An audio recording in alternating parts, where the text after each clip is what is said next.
नमक का दारोगा। कृपा कर हमारे चैनल जंगल सफारी को सब्सक्राइब जरूर करें। धन्यवाद। जब नमक का नया विभाग बना और ईश्वर प्रदत्त वस्तु के व्यवहार करने का निषेध हो गया तो लोग चोरी छिपे इसका व्यापार करने लगे। अनेक प्रकार के छल प्रपंचों का सूत्रपात हुआ। कोई घूस से काम निकालता था, कोई चालाकी से। अधिकारियों के पौ 12 थे। पटवारीगिरी का सर्वसम्मानित पद छोड़ लोग इस विभाग की बरकंदाजी करते थे। इसके दारोगा पद के लिए तो वकीलों का भी जी ललचाता था। ये वह समय था जब अंग्रेजी शिक्षा और ईसाई मत को लोग एक ही वस्तु समझते थे।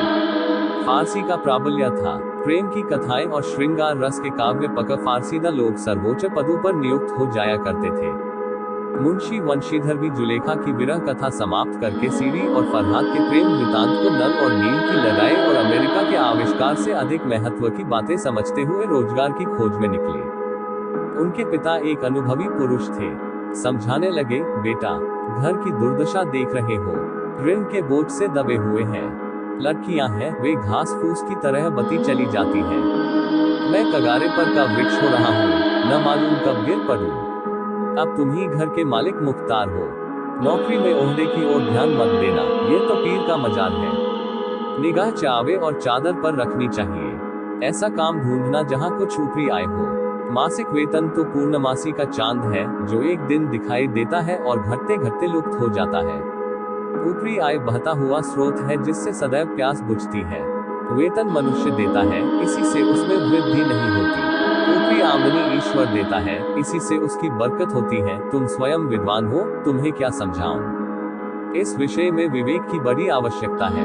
मनुष्य को देखो, उसकी आवश्यकता को देखो और अवसर को देखो, उसके उपरांत जो उचित समझो करो। गरज वाले आदमी के साथ कठोरता करने में लाभ ही लाभ है, लेकिन बेगरज को दांव पर पाना जरा कठिन है।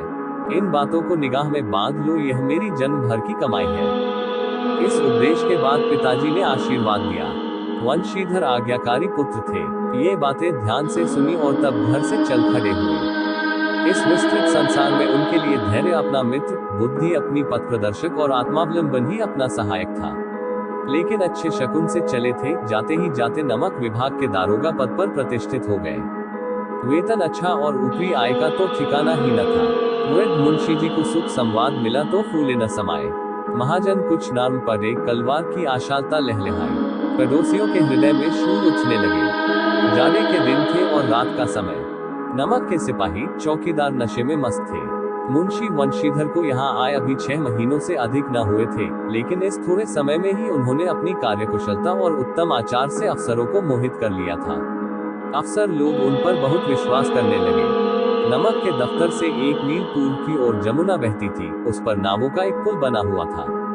दारोगाजी किवाड़ बंद किए मीठी नींद सो रहे थे। अचानक आँख खुली तो नदी के प्रवाह की जगह गाड़ियों की गड़गड़ाहट तथा मल्लाहों का कोलाहल सुनाई दिया। उठ बैठे। इतनी रात गए गाड़ियां क्यों नदी के पार जाती हैं? अवश्य कुछ न कुछ गोलमाल है। तर्क ने भ्रम को पुष्ट किया। वर्दी पहनी, तमंचा जेब में रखा और बात की बात में घोड़ा बाए हुए पुल पर आ पहुंचे। गाड़ियों की एक लंबी कतार पुल के पार जाती देखी। डांटकर पूछा, किसकी गाड़ियां हैं? थोड़ी देर तक सन्नाटा रहा। आदमियों में कुछ कानाफूसी हुई, तब आगे वाले ने कहा, पंडित अलोपीदीन की। कौन पंडित अलोपीदीन? दातागंज के। मुंशी वंशीधर चौके। पंडित अलोपीदीन इस इलाके के सबसे प्रतिष्ठित जमींदार थे। लाखों रुपए का लेन देन करते थे। इधर छोटे से बड़े कौन ऐसे थे जो उनके ऋणी न हो। व्यापार भी बड़ा लंबा चौड़ा था। बड़े चलते पुर्जे आदमी थे। अंग्रेज अफसर उनके इलाके में शिकार खेलने आते और उनके मेहमान होते। 12 मास सदाव्रत चलता था। मुंशी ने पूछा, गाड़ियां कहाँ जाएंगी? उत्तर मिला, कानपुर। लेकिन इस प्रश्न पर कि इनमें क्या है, सन्नाटा छा गया। दारोगा साहब का संदेह और भी बढ़ा। कुछ देर तक उत्तर की बात देखकर वह जोर से बोले, क्या तुम सब गूंगे हो गए हो? हम पूछते हैं इनमें क्या लदा है। जब इस बार भी कोई उत्तर न मिला तो उन्होंने घोड़े को एक गाड़ी से मिलाकर बोरे को टटोला। भ्रम दूर हो गया। यह नमक के देने थे। पंडित अलोपीदीन अपने सजीले रथ पर सवार, कुछ सोते कुछ जागते चले आते थे। अचानक कई गाड़ीवानों ने घबराए हुए आकर जगाया और बोले, महाराज, दारोगा ने गाड़ियां रोक दी है और घाट पर खड़े आपको बुलाते हैं। पंडित अलोपीदीन का लक्ष्मी जी पर अखंड विश्वास था। वो कहा करते थे कि संसार का तो कहना ही क्या, स्वर्ग में भी लक्ष्मी का ही राज्य है। उनका ये कहना यथार्थ ही था। न्याय और नीति सब लक्ष्मी के ही खिलौने हैं, इन्हें वह जैसे चाहती है नचाती है। लेटे ही लेटे गर्व से बोले, चलो हम आते हैं। ये कहकर पंडित जी ने बड़ी निश्चिंतता से पान के बीड़े लगाकर खाए। फिर लिहाफ ओढ़े हुए दारोगा के पास आकर बोले, बाबूजी आशीर्वाद कहिए, हमसे ऐसा कौन सा अपराध हुआ कि गाड़ियां रोक दी गई? हम ब्राह्मणों पर तो आपकी कृपा दृष्टि रहनी चाहिए। वंशीधर रुखाई से बोले, सरकारी हुक्म कम। अलोपीदीन ने हंसकर कहा, हम सरकारी हुक्म को नहीं जानते और न सरकार को। हमारे सरकार तो आप ही हैं। हमारा और आपका तो घर का मामला है, हम कभी आपसे बाहर हो सकते हैं। आपने व्यर्थ का कष्ट उठाया। ये हो नहीं सकता कि इधर से जाएं और इस घाट के देवता को भेजना चाहे। मैं तो आपकी सेवा में स्वयं ही आ रहा था। वंशीधर पर ऐश्वर्य की मोहिनी वंशी का कुछ प्रभाव न पड़ा। ईमानदारी की नई उमंग थी। कड़क कर बोले, हम उन नमकहरामों में नहीं है जो कौड़ियों पर अपना ईमान बेचते फिरते हैं। आप इस समय हिरासत में हैं। आपको कायदे के अनुसार चालान होगा। बस मुझे अधिक बातों की फुर्सत नहीं है। जमादार बदलू सिंह, तुम इन्हें हिरासत में ले चलो, मैं हुक्म देता हूँ। कम। अलोपीदीन स्तंभित हो गए। गाड़ी वानों में हलचल मच गई। पंडित जी के जीवन में कदाचित ये पहला ही अवसर था कि पंडित जी को ऐसी कठोर बातें सुननी पड़ी। बदलू सिंह आगे बढ़ा, किंतु रोग के मारे ये साहस न हुआ कि उनका हाथ पकड़ सके। पंडित जी ने धर्म को धन का ऐसा निरादर करते कभी न देखा था। विचार किया कि यह अभी उद्दंड लड़का है, माया मोह के जाल में अभी नहीं पड़ा, अलहड़ है, झिझकता है। बहुत दीन भाव से बोले, बाबू साहब ऐसा न कीजिए, हम मिट जाएंगे। इज्जत भूल में मिल जाएगी। हमारा अपमान करने से आपके हाथ क्या आएगा? हम किसी तरह आपसे बाहर थोड़े ही हैं। वंशीधर ने कठोर स्वर में कहा, हम ऐसी बातें नहीं सुनना चाहते। अलोपीदीन ने जिस सहारे को चट्टान समझ रखा था, वह पैरों के नीचे खिसकता हुआ मालूम हुआ। स्वाभिमान और धन ऐश्वर्य की कड़ी चोट लगी, किंतु अभी तक धन की सांख्यिक शक्ति का पूरा भरोसा था। अपने मुख्तार से बोले, लाला जी 1000 के नोट बाबू साहब की भेंट करो, आप इस समय भूखे सिंह हो रहे हैं। वंशीधर ने गर्म होकर कहा, 1000 नहीं, 1 लाख भी मुझे सच्चे मार्ग से नहीं हटा सकते। धर्म की इस बुद्धिहीन दृढ़ता और देव दुर्लभ त्याग पर मन बहुत झुंझलाया। अब दोनों शक्तियों में संग्राम होने लगा। धन ने उछल उछल कर आक्रमण करने शुरू किए। 1 से 5, 5 से 10, 10 से 15 और 15 से 20,000 तक नौबत पहुंची, किंतु धर्म अलौकिक वीरता के साथ बहुसंख्यक सेना के सम्मुख अकेला पर्वत की भांति अटल अविचलित खड़ा था। अलोपीदीन निराश होकर बोले, अब इससे अधिक मेरा साहस नहीं, आगे आपको अधिकार है। वंशीधर ने अपने जमादार को ललकारा। बदलू सिंह मन में दारोगाजी को गालियां देता हुआ पंडित अलोपीदीन की ओर बढ़ा। पंडित जी घबरा कर 2-3 कदम पीछे हट गए। अत्यंत दीनता से बोले, बाबू साहब ईश्वर के लिए मुझ पर दया कीजिए, मैं 25,000 पर निपटारा करने का तैयार हूँ। असंभव बात है, 30,000 पर किसी तरह भी संभव नहीं। क्या 40,000 पर भी नहीं? 40,000 नहीं, 40 लाख पर भी असंभव है। बदलू सिंह, इस आदमी को हिरासत में ले लो, अब मैं एक शब्द भी नहीं सुनना चाहता। धन ने धन को पैरों तले कुचल डाला। अलोपीदीन ने एक हृष्ट पुष्ट मनुष्य को हथकड़ियां लिए हुए अपनी तरफ आते देखा। चारों ओर निराश और कातर दृष्टि से देखने लगे। इसके बाद मूर्छित होकर गिर पड़े।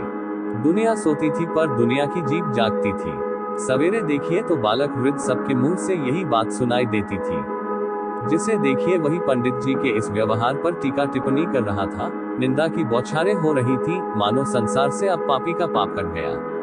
पानी को दूध के नाम से बेचने वाला ग्वाला, कल्पित रोजनामचे भरने वाले अधिकारी वर्ग, रेल में बिना टिकट सफर करने वाले बाबू लोग, जाली दस्तावेज बनाने वाले सेठ और साकार, यह सब के सब देवताओं की भांति गर्दनें चला रहे थे। जब दूसरे दिन पंडित अलोपीदीन अभियुक्त होकर कांस्टेबलों के साथ, हाथों में हथकड़ियां, हृदय में ग्लानि और क्षोभ भरे, लज्जा से गर्दन झुकाए अदालत की तरफ चले तो सारे शहर में हलचल मच गई। मेलों में कदाचित औंखें इतनी व्यग्र न होती होंगी। भीड़ के मारे छत और दीवार में कोई भेद न रहा, किंतु अदालत में पहुंचने की देर थी। अलोपीदीन इस अगाध वन के सिंह थे। अधिकारी वर्ग उनके भक्त, अमले उनके सेवक, वकील मुख्तार उनके आज्ञा पालक और अरबली, चपरासी तथा चौकीदार तो उनके बिना मोल के गुलाम थे। उन्हें देखते ही लोग चारों तरफ से दौड़े। सभी लोग विस्मित हो रहे थे, इसलिए नहीं कि अलोपीदीन ने ये कर्म किया, बल्कि इसलिए कि वह कानून के पंजे में कैसे आए। ऐसा मनुष्य जिसके पास असाध्य साधन करने वाला धन और अनन्य वाचालता हो, वह क्यों कानून के पंजे में आए। प्रत्येक मनुष्य उनसे सहानुभूति प्रकट करता था। बड़ी तत्परता से इस आक्रमण को रोकने के निमित्त वकीलों की एक सेना तैयार की गई। न्याय के मैदान में धर्म और धन में यथार्थन गया। वंशीधर चुपचाप खड़े थे। उनके पास सत्य के सिवा न कोई बल था, न स्पष्ट भाषण के अतिरिक्त कोई शस्त्र। गवाह थे, किंतु लोभ से डावाडोल। यहाँ तक कि मुंशी जी को न्याय भी अपनी ओर कुछ खींचा हुआ दिख पड़ता था। वह न्याय का दरबार था, परंतु उसके कर्मचारियों पर पक्षपात का नशा छाया हुआ था। किंतु पक्षपात और न्याय का क्या मेल। जहाँ पक्षपात हो वहाँ न्याय की कल्पना नहीं की जा सकती। मुकदमा शीघ्र ही समाप्त हो गया। डिप्टी मजिस्ट्रेट ने अपनी तजवीज में लिखा, पम अलोपीदीन के विरुद्ध दिए गए प्रमाण निर्मूल और भ्रमात्मक है। वह एक बड़े भारी आदमी है। ये बात कल्पना के बाहर है कि उन्होंने थोड़े लाभ के लिए ऐसा दुस्साहस किया हो। यद्यपि नमक के दरोगा मुंशी वंशीधर का अधिक दोष नहीं है, लेकिन ये बड़े खेद की बात है कि उसकी उद्दंडता और विचारहीनता के कारण एक भले मानुस को कष्ट झेलना पड़ा। हम प्रसन्न हैं कि वह अपने काम में सजग और सचेत रहता है, किंतु नमक के मुकदमे की बढ़ी हुई नमक से हलाली ने उसके विवेक और बुद्धि को भ्रष्ट कर दिया। भविष्य में उसे होशियार रहना चाहिए। वकीलों ने यह फैसला सुना और उछल पड़े। पम अलोपीदीन मुस्कुराते हुए बाहर निकले। स्वजन बांधवों ने रुपए की लूट की। उदारता का सागर उमड़ पड़ा। उसकी लहरों ने अदालत की नींव तक हिला दी। जब वंशीधर बाहर निकले तो चारों ओर उनके ऊपर व्यंग्यबाणों की वर्षा होने लगी। चपरासियों ने झुक झुक कर सलाम किए, किंतु इस समय एक कटु वाक्य, एक एक संकेत उनकी गर्वाग्नि को प्रज्वलित कर रहा था। कदाचित इस मुकदमे में सफल होकर वह इस तरह हकते हुए न चलते। आज उन्हें संसार का एक खेदजनक विचित्र अनुभव हुआ। न्याय और विद्वत्ता, लंबी चौड़ी उपाधियां, बड़ी बड़ी दाढ़ियां, ढीले चोगे एक भी सच्चे आदर का पात्र नहीं है। वंशीधर ने धन से बैर मोल लिया था, उसका मूल्य चुकाना अनिवार्य था। कठिनता से एक सप्ताह बीता होगा कि मुअत्तली का परवाना आ पहुंचा। कार्यपरायणता का दंड मिला। बेचारे भग्न हृदय, शोक और खेद से व्यथित घर को चले। गोए मुंशी जी तो पहले ही से कुड़कुड़ा रहे थे कि चलते चलते इस लड़के को समझाया था, लेकिन इसने एक न सुनी। सब मनमानी करता है। हम तो कलवार और कसाई के तगादे सहे बुढ़ापे में भगत बनकर बैठे और वहाँ बस वही सूखी तनख्वाह। हमने भी तो नौकरी की है और कोई ओहदेदार नहीं थे, लेकिन काम किया, दिल खोलकर किया और आप ईमानदार बनने चले हैं। घर में चाहे अंधेरा हो, मस्जिद में अवश्य दिया जलाएंगे। खेद ऐसी समझ पर पढ़ना लिखना सब अकार्थ गया। इसके थोड़े ही दिनों बाद जब मुंशी वंशीधर इस दुरावस्था में घर पहुंचे और गोए पिताजी ने समाचार सुना तो सिर पीट लिया। बोले, जी चाहता है कि तुम्हारा और अपना सिर फोड़ लूं। बहुत देर तक पछता पछता कर हाथ मलते रहे। क्रोध में कुछ कठोर बातें भी कही और यदि वंशीधर वहां से टल न जाता तो अवश्य ही यह क्रोध विकट रूप धारण करता। वृद्ध माता को भी दुख हुआ। जगन्नाथ और रामेश्वर यात्रा की कामनाएं मिट्टी में मिल गईं। पत्नी ने कई दिनों तक सीधे मुंह बात तक नहीं की। इसी प्रकार एक सप्ताह बीत गया। सांध्य का समय था। गोए मुंशी जी बैठे बैठे राम नाम की माला जप रहे थे। इसी समय उनके द्वार पर सजा हुआ रथ आकर रुका। हरे और गुलाबी पर्दे, पछिए बैलों की जोड़ी, उनकी गर्दन में नीले धागे, सींग पीतल से जड़े हुए।